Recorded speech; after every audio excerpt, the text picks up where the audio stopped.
Silver investors, your screen just printed the one number everybody was dreading and secretly hoping for at the same time, $84. Now the only question that matters is simple and brutal. Is this just a deep breath, or the opening drop in a free fall to 75 and below? I'm OG John AG, and in this video we are going to pull this $84 crash apart from every angle. What actually happened in the last 24-48 hours from 90s to 84, and what that looks like on a real chart. The bull roadmap. Why serious analysts still see a 75 to 92 consolidation box and a clear path to 100, 121, even 136. The bear roadmap. Exactly how and when 84 can turn into 75, 71, and 69, and what that would mean structurally. The macro battlefield, war, energy shock, dollar moves, and why silver is getting yanked around harder than gold. And finally, 3 complete game plans. One for traders, one for stackers, one for nervous late buyers who got in near the highs. This is not financial advice. This is 30 minutes of structured reality check, so you don't make a permanent decision off a single red candle. Segment 1. The cold numbers. What this crash really is. Let's start by killing the drama with data. According to FX Street's latest update, silver today is trading around $84.81 per troy ounce. That's a 5.78% drop from about $90.01 yesterday. In grams, that's roughly 273 per gram of silver. Trading-Economic's CFD feed shows something very similar. Spot around 86.9, 87.0, down 2.5 to 2.6% intraday depending on the tick. Over the last month, silver is down only about 1.3, 1.4%. Over the last year, it's still up a staggering or a 172, 173%, with an all-time high of 121.64 in January 2026.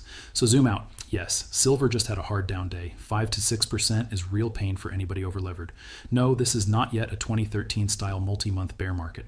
On any 12-month chart, silver is still in what looks like a huge structural bull trend that's taking a breath. This is important because your emotional brain sees, I just watched it fall from the 90s into the low 80s. It's over. The actual numbers say, you just watched one of the most volatile assets on your screen do what it always does, move violently inside a larger move. The job now is not to deny the drop. The job is to locate it on the bigger map. Segment 2. The bigger map, 75.92 as the March battlefield.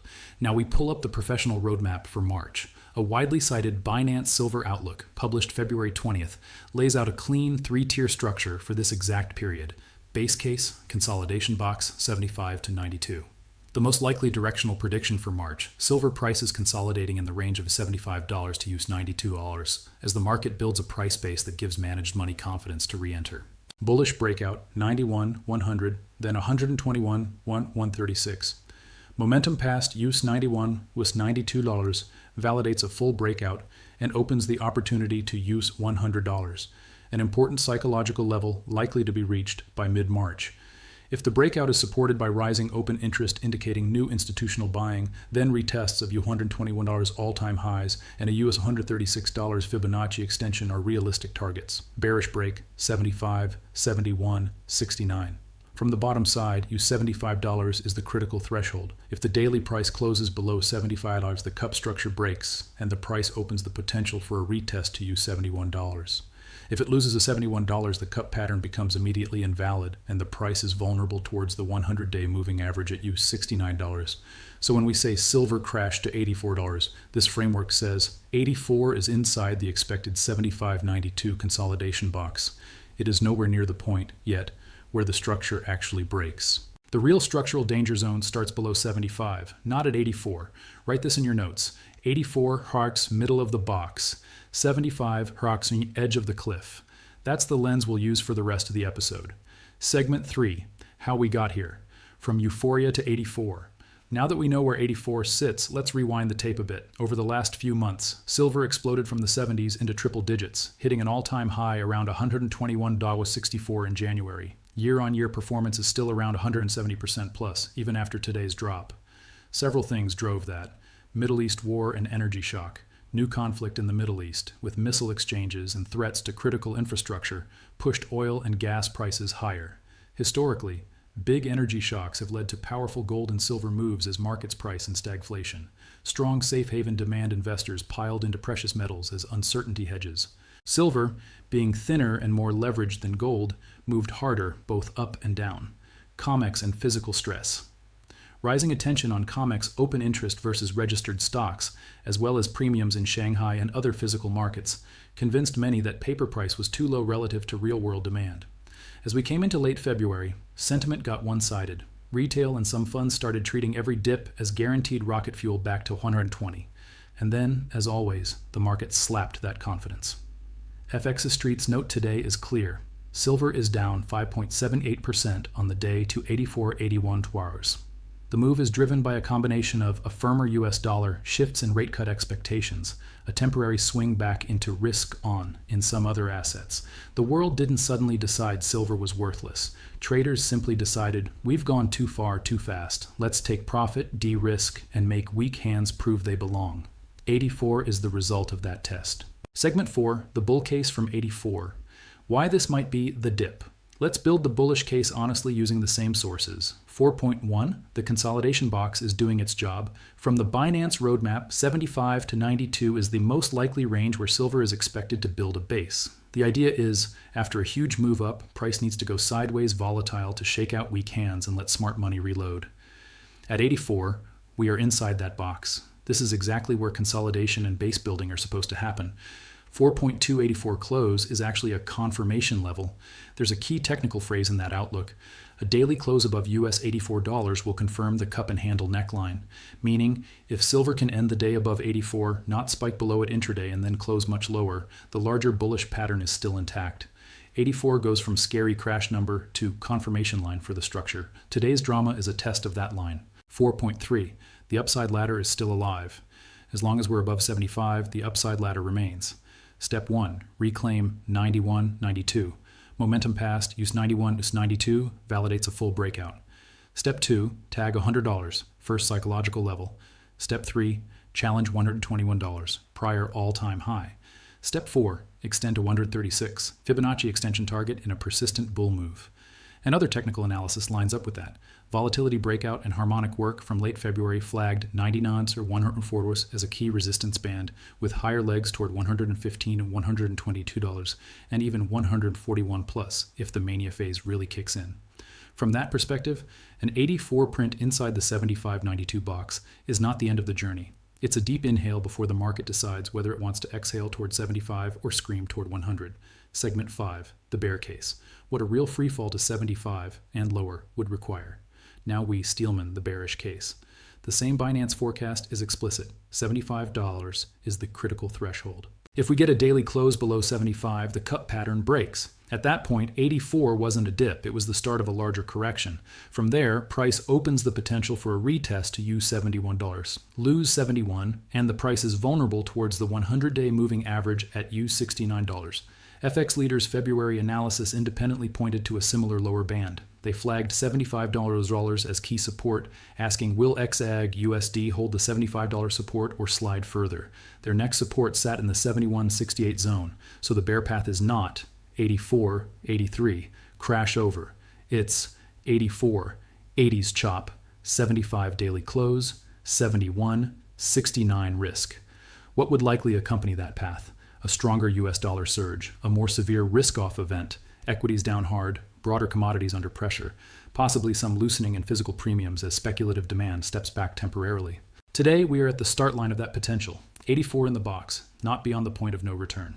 Segment 6, the macro forces pulling silver in two directions.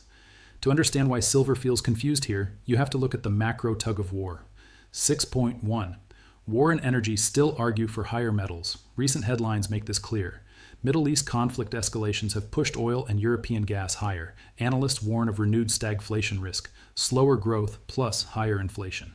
Historically, that's an environment where gold and silver outperform. CBS and others note that many experts still see upside potential for silver in March, precisely because of these inflationary pressures.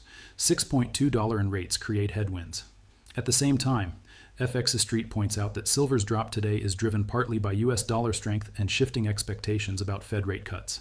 When the dollar firms up and yields are not collapsing, silver's immediate term appeal as a currency alternative can weaken. So, macro tailwind, war, energy, deficits, structural demand. Macro headwind, stronger dollar days, rate cut expectations being pushed around, occasional risk-on rotations into stocks. In this tug of war, silver doesn't move in a straight line.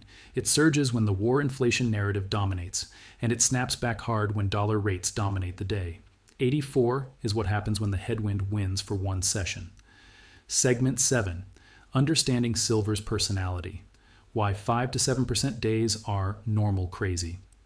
Part of your stress is because you're trying to apply blue chip logic to a wild animal. Trading economics history shows silver has moved from the 40s to over $120 and back under $90 in roughly a year. Daily moves of 3 to 6% are common in high volatility phases. Even a 10% day is not unheard of in major shocks.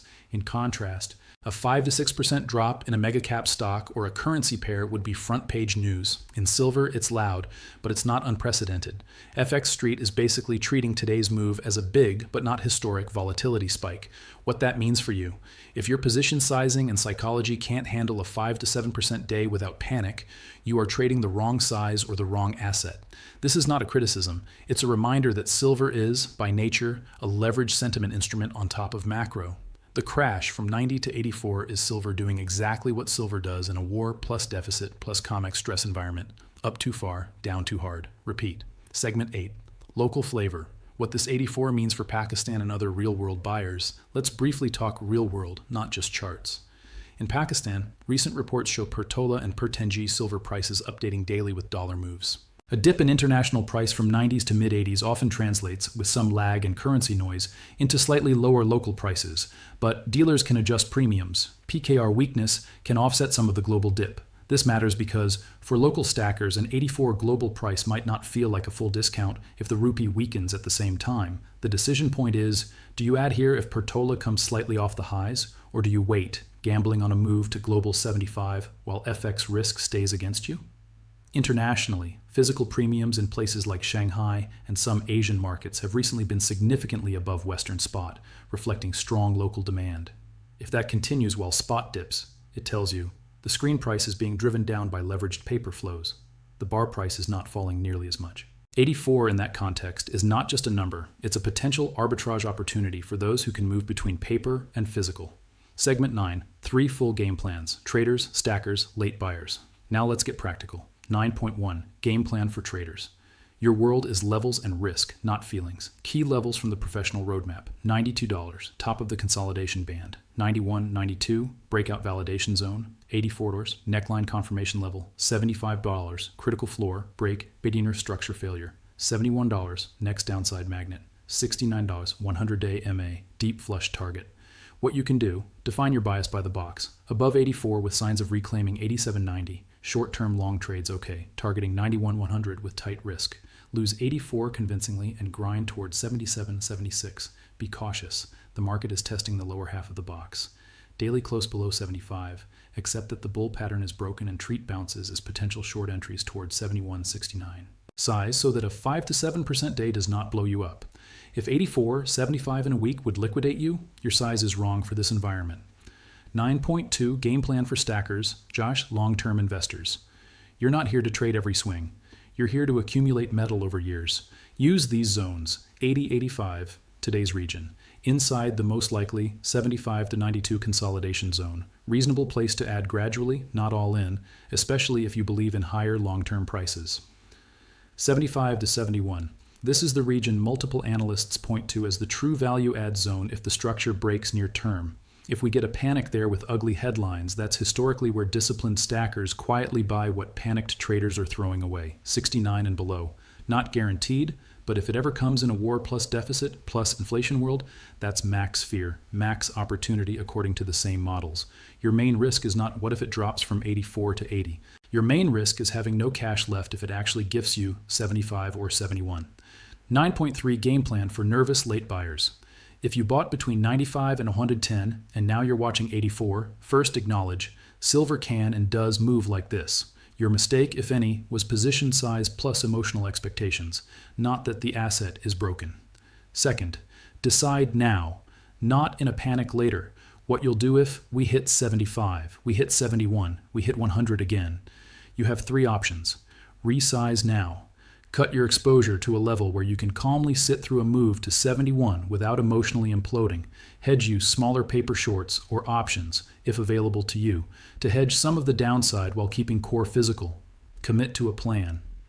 If it dips to 75, you either add to lower your average, or at least don't sell at the exact level the pros marked as structural support.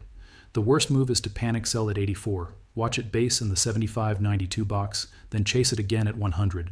Segment 10, answering the title question, honestly. Let's come back to the thumbnail. Silver just crashed to $84. Will it free fall to $75 next? Honest, data-backed answer, can silver hit 75 next? Yes. 75 is explicitly marked by multiple analysts as the critical downside level in this March window. Will it automatically free fall there just because we touched 84? No.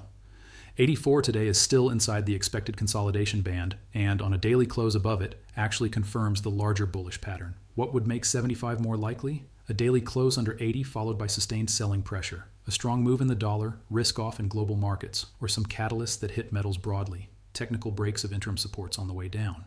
What invalidates the freefall narrative? Regaining 87.90 and especially breaking back above 91.92, which opens the door to 100 and potentially 121.136 if new institutional money joins. So as of right now, 84 is a stress test, not a verdict. 75 is a clearly defined risk, not an inevitability. And your success or failure will depend less on whether silver ticks 75 or 100, and more on whether you had a plan for both. You've been watching John AG here, and I'm OG John AG. If this breakdown helped you see that today's $84 crash is not the end of silver, but the center of a mapped 75.92 war zone with real visible paths to both 75 and 100 plus, hit like so this doesn't get buried under the noise, smash subscribe with all notifications on, and drop a comment. 84 now, I'm planning for Berkey next. Fill in that blank, 75, 71, 100, 121, and tell me why, because on this channel we don't react like tourists to red candles. We read the forecasts, mark the levels, and build our game plan before the market makes its next move.